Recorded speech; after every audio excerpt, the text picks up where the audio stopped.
ইংরেজি গ্রামারে ভয় আর নয়। দ্য রাইজিং সান চ্যানেল নিয়ে চলে এসেছি ইংলিশ গ্রামার মক টেস্ট সিরিজের পার্ট 6, যার মধ্যে 65 মোস্ট ইম্পর্টেন্ট কোশ্চেন্স আলোচনা করা হয়ে থাকবে উইথ ডিটেল এক্সপ্লানেশন। এই 65টি প্রশ্ন নানান স্কুল, কলেজ, অন্যান্য কম্পিটিটিভ এক্সাম সহ আসন্ন পঞ্চায়েত পরীক্ষার জন্য অত্যন্ত গুরুত্বপূর্ণ একটি টপিক। তো চলো লেটস বিগিন আজকের আমাদের এই 65 মোস্ট ইম্পর্টেন্ট কোয়েশ্চেনের আলোচনা হতে চলেছে।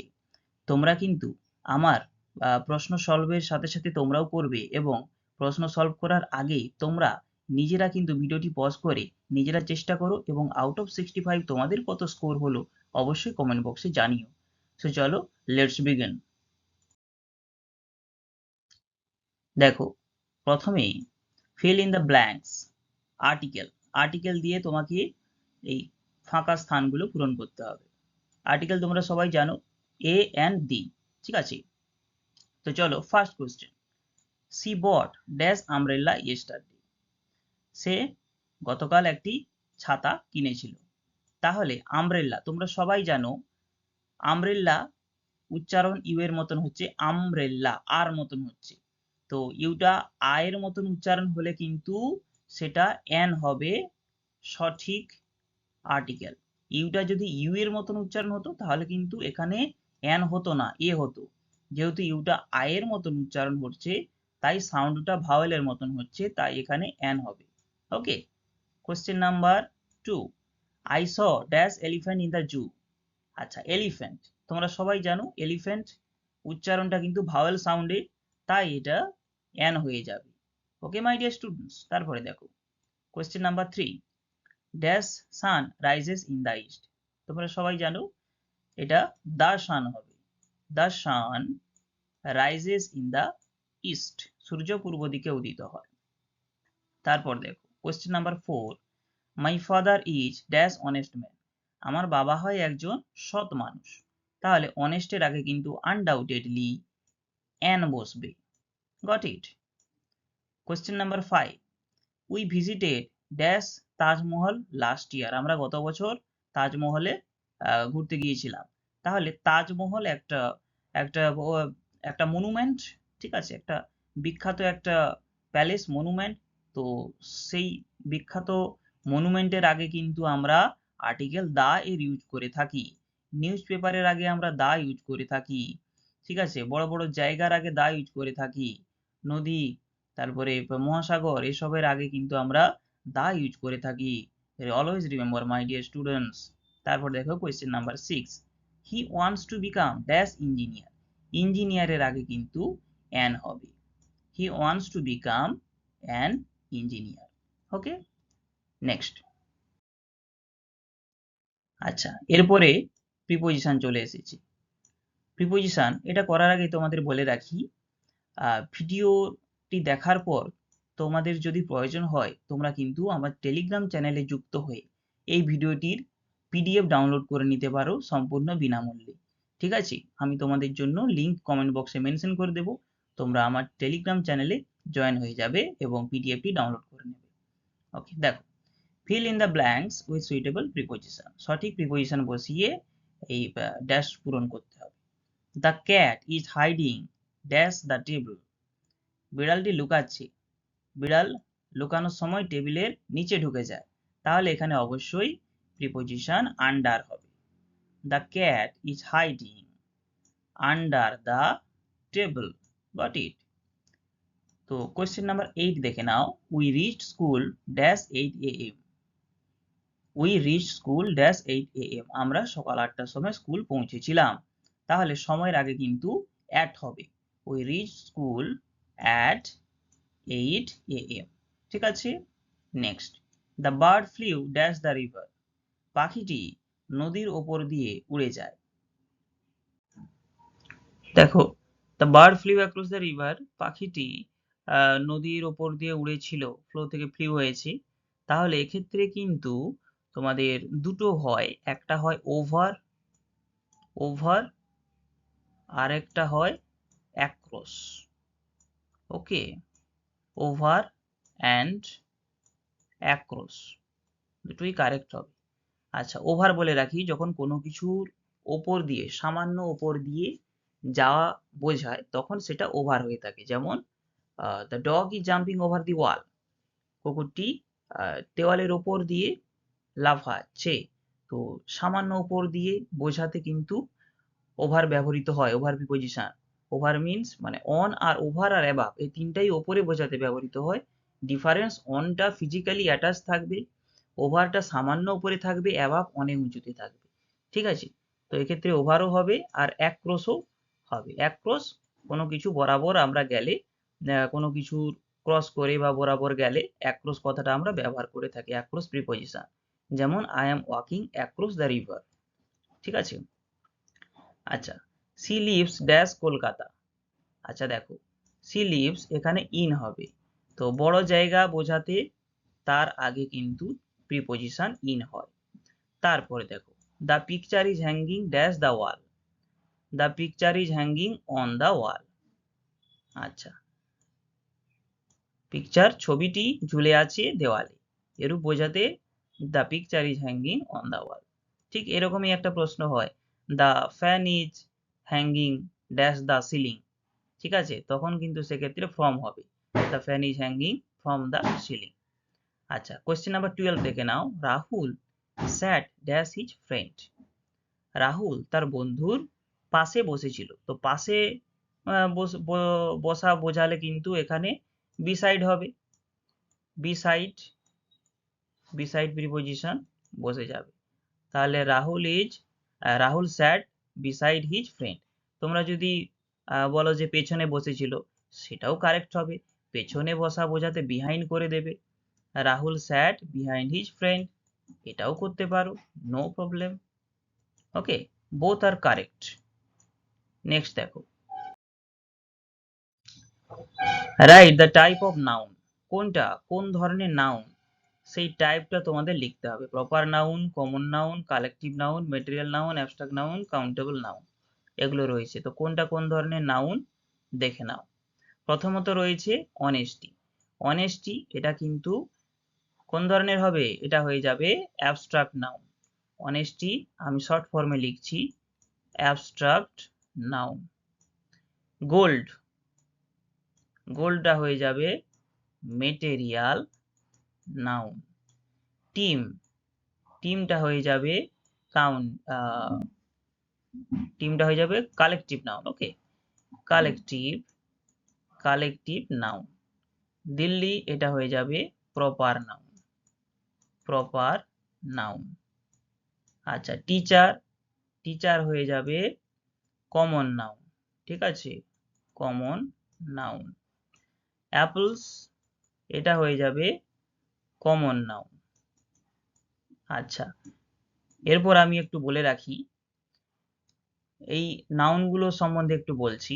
প্রপার নাউন আমরা কাকে বলবো? প্রপার নাউন না কোনো কিছু নির্দিষ্ট নাম বোঝাতে। ঠিক আছে, নির্দিষ্ট নাম বোঝালে প্রপার নাউন হবে। যেমন একটা ব্যক্তির নাম বলা হলো রাম, তো রাম হয়ে যাবে প্রপার নাউন। বোঝা গেছে? আর এখানে যেমন দিল্লি দেওয়া আছে, দিল্লি একটা জায়গার নাম, তো দিল্লিটা হয়ে যাবে প্রপার নাউন। এরপরে আসি কমন নাউন। কমন নাউন একে জাতিবাচক নাউনও বলা হয়, যখন কোনো কিছু জাতিবাচক বোঝাবে, আলাদা আলাদা করে পৃথক করে না বুঝিয়ে কোনো কিছু জাতিকে বোঝাবে। যেমন কাউ গিভস আস মিল্ক, গরু আমাদের দুধ দেয়। এখানে পার্টিকুলার কোনো গরুকে না মেনশন করে পুরো গরু প্রজাতিকেই উল্লেখ করা হয়েছে, গরুটা হয়ে যাবে কমন নাউন। আর এখানের মধ্যে কমন নাউন রয়েছে, কমন নাউন রয়েছে টিচার রয়েছে, টিচার রয়েছে কমন নাউন। আচ্ছা, অ্যাপেল রয়েছে, অ্যাপেলস কমন নাউন, আর অ্যাপেলসটা কাউন্টেবল নাউনও মধ্যেও পড়ে। ঠিক আছে, কমন নাউন কাউন্টেবল নাউন দুটোই হবে অ্যাপেলস। আচ্ছা, তারপরে আসি কালেকটিভ। কালেকটিভ কিন্তু সমষ্টিবাচক নাউন। সমষ্টিবাচক যখন কোনো কিছুর সমষ্টিকে বোঝাবে, যেমন a crowd of people, crowd লোকের যে ভিড়, তো ক্রাউডটা হয়ে যাবে কালেকটিভ নাউন। তারপরে এই যে ধরো কলোনি অফ অ্যান্টস, পিঁপড়েদের সমষ্টি কলোনি, এটাও হয়ে যাবে কালেকটিভ নাউন। আর এখানের মধ্যে কালেকটিভ নাউন রয়েছে টিম। ঠিক আছে, টিমটা একটা কালেকটিভ নাউন। তারপরে রয়েছে মেটেরিয়াল নাউন। মেটেরিয়াল নাউন কি জিনিস? যখন কোনো কিছু মেটেরিয়াল বস্তু বোঝাবে, ঠিক আছে, প্লাস্টিক, আয়রন, হ্যাঁ, গোল্ড, এই টাইপের মেটেরিয়াল বোঝাবে, তখন সেগুলোকে মেটেরিয়াল নাউন বলা হবে, মেটেরিয়াল নাউন। যেমন দেখো গোল্ড একটা মেটেরিয়াল নাউন। অ্যাবস্ট্রাক্ট নাউন যেগুলো পঞ্চ ইন্দ্রিয় দ্বারা ফিল করা যায় না, যেমন অনেস্টি। কাউন্টেবল নাউন যেগুলো গণনা করা যায়, যেমন অ্যাপল, টিচার, গোল্ড। আচ্ছা, অ্যাপেল আর টিচার এই দুটো হয়ে যাবে কাউন্টেবল নাউন। বোঝা গেছে? গোল্ডটা হচ্ছে তোমার পরিমাপ করা যায়। ওকে, তো আশা করি তোমরা সবাই বুঝতে পেরেছো। নেক্সট দেখো, match the column. Column A column B তোমাদের ম্যাচ করতে হবে, কোনটার সাথে কোনটা জড়িত। Mainly adjective. ব্রেভ, ব্রেভটা কোন ধরনের একটা অ্যাডজেক্টিভ? ব্রেভ হচ্ছে কোয়ালিটি। 5 এটা নাম্বার। দিস এটা ডেমনস্ট্রেটিভ। হুজ এটা ইন্টারোগেটিভ। মাই এটা পজিটিভ। হুইচ এটাও কিন্তু ইন্টারোগেটিভ। তো বুঝতে পেরেছো আশা করি, এটা জটিল কোনো ছিল না। নেক্সট দেখো, prefix and suffix. Prefix suffix তোমরা জানো না, উপসর্গ অনুসর্গ যে ব্যাপারটা, শব্দের আগে বা পরে বসে শব্দকে যে মডিফাই করে সেটাই প্রিফিক্স সাফিক্স। হেল্প বক্স দেওয়া রয়েছে, হেল্প বক্স দেখে দেখে তোমাকে বসাতে হবে, যেমন ইনস্ট্রাক্ট করা আছে। Add a prefix to happy. হ্যাপির একটা প্রিফিক্স বসাতে বলেছে। প্রিফিক্স মানে জানো পূর্বে বসবে, সাফিক্স মানে পরে বসবে। তো হ্যাপির প্রিফিক্স কি হবে? আনহ্যাপি। হ্যাপি আন বসবে, আনহ্যাপি, ঠিক আছে। তারপরে সাফিক্স বসাতে হবে, এখানে সাফিক্স বানানটা একটু ভুল রয়েছে, ডবল এফ হবে, ঠিক আছে, সবগুলোতেই বানান ভুল রয়েছে সাফিক্সে, এটা ডবল এফ হবে। আচ্ছা, সাফিক্স বসাতে হবে কেয়ার, কেয়ার লেস হবে। বোঝা গেছে? এখানে কিন্তু লেস সাফিক্স বসে ওয়ার্ডটি মডিফাই হয়ে যাবে কেয়ারলেসে। বোঝা গেছে? তারপরে দেখো, add a prefix to right. Right, রাইটের প্রিফিক্স হয়ে যাবে রিরাইট, ঠিক আছে, তো এর প্রিফিক্স হয়ে যাবে রি রাইট। তারপর সাফিক্স বসাতে বলেছে কাইন্ড, কাইন্ডের সাফিক্স হয়ে যাবে এই যে কাইন্ডনেস, ঠিক আছে, তাহলে নেসটা এখানে বসে যাবে সাফিক্স হিসেবে। তো আশা করি তোমরা সবাই বুঝতে পারলে, সাফিক্স মানে ওয়ার্ডটির পরে বসবে, প্রিফিক্স ওয়ার্ডের আগে বসবে। বোঝা গেছে? If you have any doubt mention in the comment box, I will clearly definitely clear it off. Okay, next. তারপরে দেখো প্রিফিক্স। পসিবলের প্রিফিক্স ইম হয়ে যাবে, ইম্পসিবল এটা বিপরীত হয়ে যায়, ঠিক আছে, ইম বসে করা যায় পসিবল, ইম্পসিবল। তারপরে সাফিক্স অ্যাড করো, হোপ, হোপলেস, LESS, হোপলেস, তো এটা একটা সাফিক্স হয়ে গেল, ঠিক আছে। তারপরে দেখো section A, choose between two option. Tense, tense related প্রশ্ন রয়েছে, টেন্স থেকে তোমাকে সঠিক ভার্বটা চুজ করে লিখতে হবে। She dash to school everyday, তাহলে গো হবে না গোজ হবে। প্রত্যহ, প্রত্যেক দিনের কথা বললে কিন্তু প্রেজেন্ট ইনডিফিনাইটের প্রসঙ্গ চলে আসে। আর এখানে রয়েছে সি, প্রেজেন্ট ইনডিফিনাইটের স্পেশাল কন্ডিশন, সাবজেক্ট যদি থার্ড পারসন সিঙ্গুলার হয় তাহলে তার সাথে যে ভার্ব বসবে তার সাথে ইয়েস অথবা ইয়েস যোগ হয়, তাই এখানে হয়ে যাবে গোস। নেক্সট দেখো, দে ড্যাশ প্লেইং ফুটবল। আচ্ছা, যেহেতু মূল ভার্বের সাথে আইএনজি রয়েছে আর এখানে ইজ আর এর প্রসঙ্গ রয়েছে, তাই এটি প্রেজেন্ট কন্টিনিউয়াস হবে এবং দেটা প্লুরাল হওয়ার দরুন এক্ষেত্রে হেল্পিং ভার্ব আর হবে। নেক্সট দেখো, I visit my grandfather yesterday. গতকালের প্রসঙ্গ চলে এসেছে মানে এটি একটি পাস্ট টেন্সের প্রশ্ন, তাহলে পাস্ট টেন্সে ভিজিট হবে না, অবশ্যই ভিজিটেড হবে, ঠিক আছে। তারপর দেখো, উই উইল ট্রাভেল না ট্রাভেল টুমরো। দেখো টুমরো মানে হলো আগামীকাল, যখনই আগামীকালের প্রসঙ্গ আসবে তখন কিন্তু ভবিষ্যতের প্রসঙ্গ আসবে, ভবিষ্যতে পাস্ট টেন্স হয়, আর এক্ষেত্রে পাস্ট ইনডিফিনাইট অর্থে উইল ট্রাভেল হবে, টেন্সটা হয়ে যাবে ফিউচার ইনডিফিনাইট এবং উত্তরটা হয়ে যাবে উইল ট্রাভেল, ঠিক আছে। তারপর দেখো, দ্য বেবি ইজ স্লিপিং নাকি স্লেপ্ট নাও। দেখো বর্তমানের প্রসঙ্গ বলছে, বর্তমানে কোনোদিন কিন্তু পাস্ট টেন্স হয় না, স্লেপটা পাস্টে রয়েছে তাই এটা হবে না, এটা সঠিক উত্তর হবে ইজ স্লিপিং এবং এর টেন্সটি হয়ে যাবে প্রেজেন্ট কন্টিনিউয়াস টেন্স। বোঝা গেছে? তারপর হি রাইটস অথবা রোট এ লেটার এভরি সানডে, প্রত্যেক দিনের কথা বলছে, প্রত্যেক রবিবার সে চিঠি লেখে, তাহলে এটা অবশ্যই রাইটস হবে, কারণ এভরি রয়েছে, প্রত্যেক রবিবারের কথা বলেছে, তাই এটি প্রেজেন্ট ইনডিফিনাইট টেন্স এবং সাবজেক্ট থার্ড পারসন সিঙ্গুলার হওয়ার দরুন ভার্বের সাথে ইএস যোগ হয়েছে, এস যোগ হয়েছে, ওকে, এবং এটি রাইটস হয়েছে। আমি বলেছিলাম যে সেন্টেন্সে যদি অলওয়েজ, এভরি এই টাইপের থেকে থাকে তাহলে কিন্তু ওইটা বেশিরভাগ ক্ষেত্রে প্রেজেন্ট ইনডিফিনাইট হওয়ার চান্স থেকে থাকে। ঠিক আছে, তারপর দেখো সাবজেক্ট ভার্ব এগ্রিমেন্ট থেকে 6টা প্রশ্ন রয়েছে। Choose the correct verb. The boys is না আর প্লেইং, এটা খুবই সোজা রয়েছে, আর হবে, কারণ সাবজেক্টটি প্লুরাল রয়েছে এবং টেন্সটা এটা প্রেজেন্ট কন্টিনিউয়াস টেন্সে রয়েছে।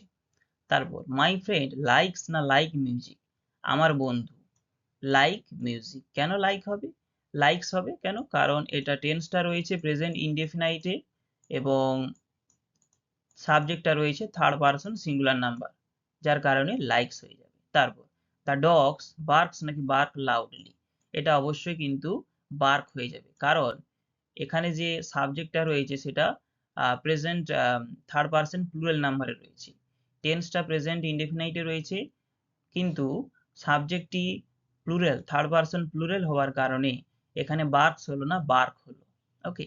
তারপরে ইচ স্টুডেন্ট হ্যাজ না হ্যাভ এ নোটবুক, তোমরা জানো ইচ থাকা মানেই এখানে কিন্তু সিঙ্গুলার ভার্ব বসবে, ওকে। নাইদার রাম নর হিজ ব্রাদার্স ইচ না আর প্রেজেন্ট, তোমরা জানো নাইদার নর বা আইদার অর এই ধরনের কনজাংটিভ ফ্রেজ দিয়ে যদি কোনো সেন্টেন্সে দুটো সাবজেক্ট থাকে তাহলে কিন্তু ভার্বটা বসবে সেকেন্ড সাবজেক্ট দেখে, অর্থাৎ এখানে তার ব্রাদার্সকে দেখে বসবে, তাই ব্রাদার্স যেহেতু প্লুরাল ভার্বও হয়ে যাবে প্লুরাল।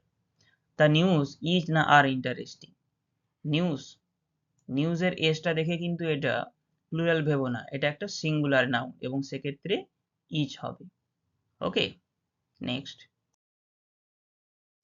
সঠিক ভার্ব বসাতে হবে বি ভার্ব। বি ভার্ব তোমরা জানো am is are was were, am is are present টেন্সের be verb, was were past টেন্সের বি ভার্ব। বি ভার্ব এর অর্থ হচ্ছে হওয়া, হওয়া অর্থে আমরা বি ভার্ব ব্যবহার করে থাকি।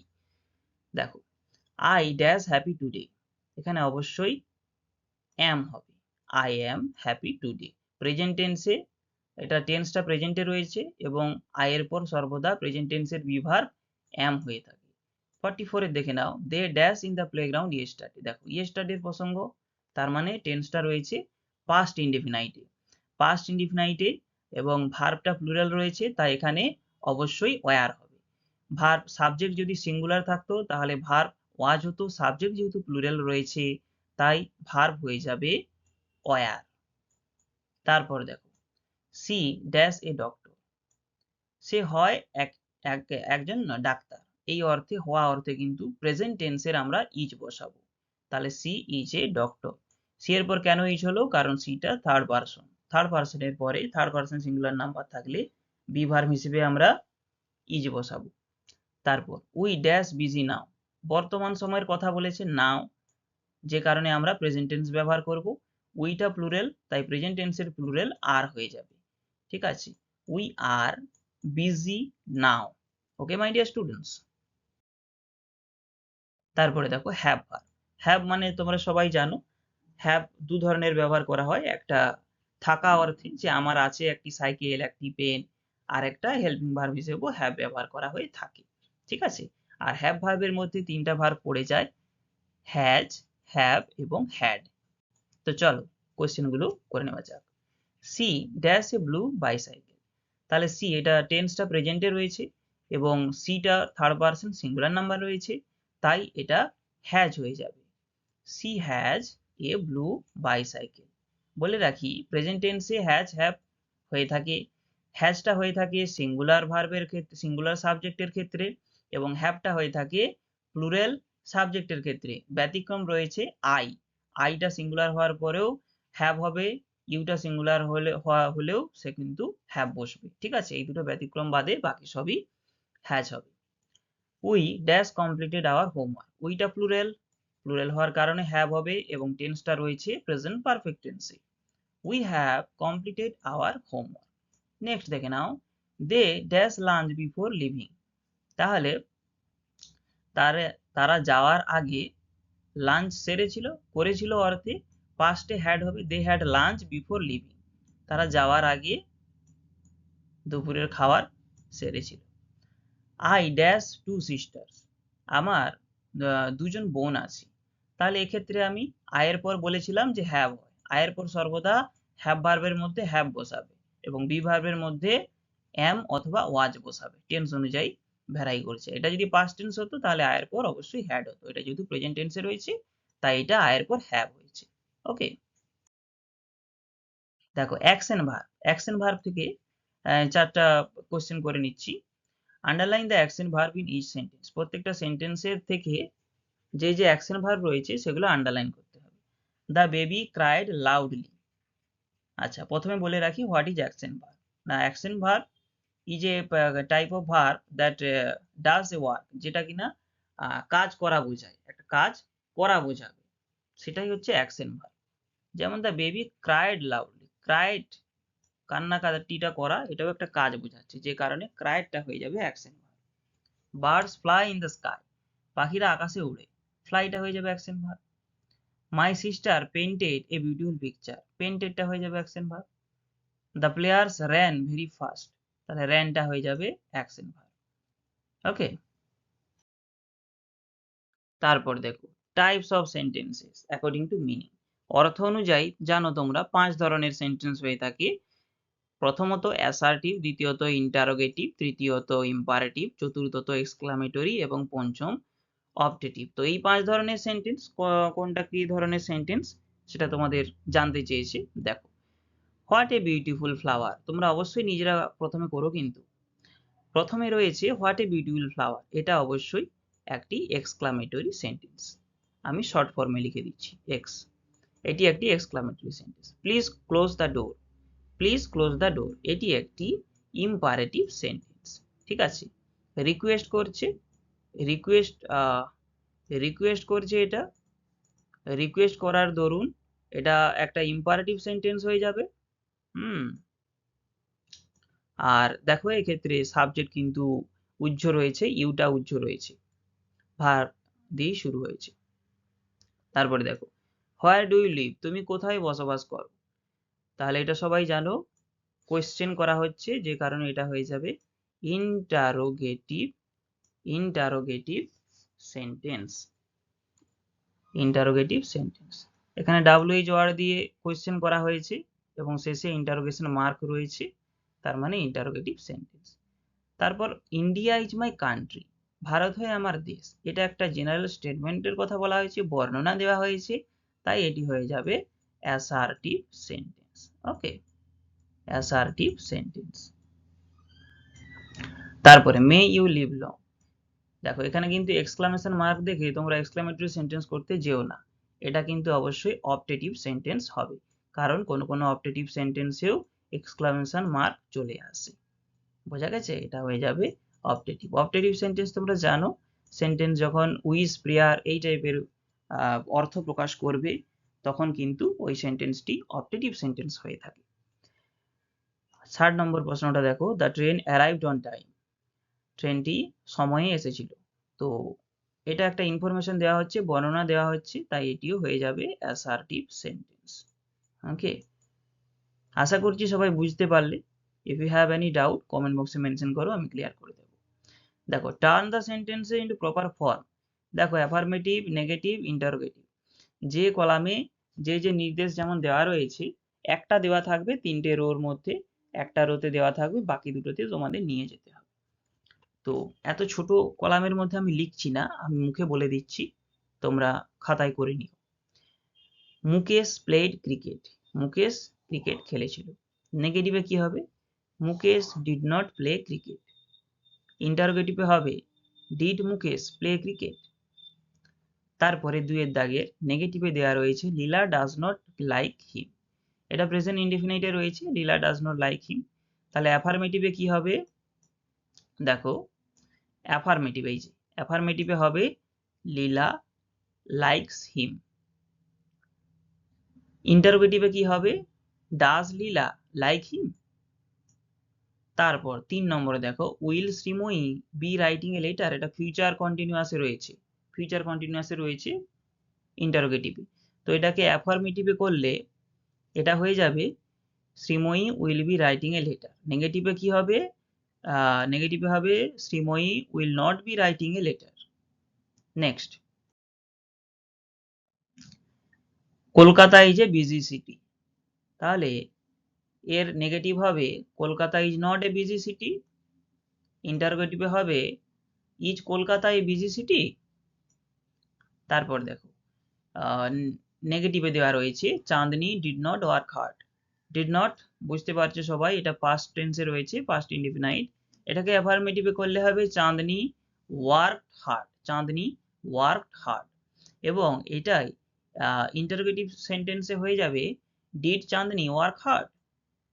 তারপর দেখো ডিড সি ডু ইট, ইন্টারোগেটিভে দেওয়া রয়েছে, এটা অ্যাফার্মেটিভে করলে হবে she did it, she did it. এবং এটি নেগেটিভে নিয়ে গেলে হবে she did not do it, she did not do it.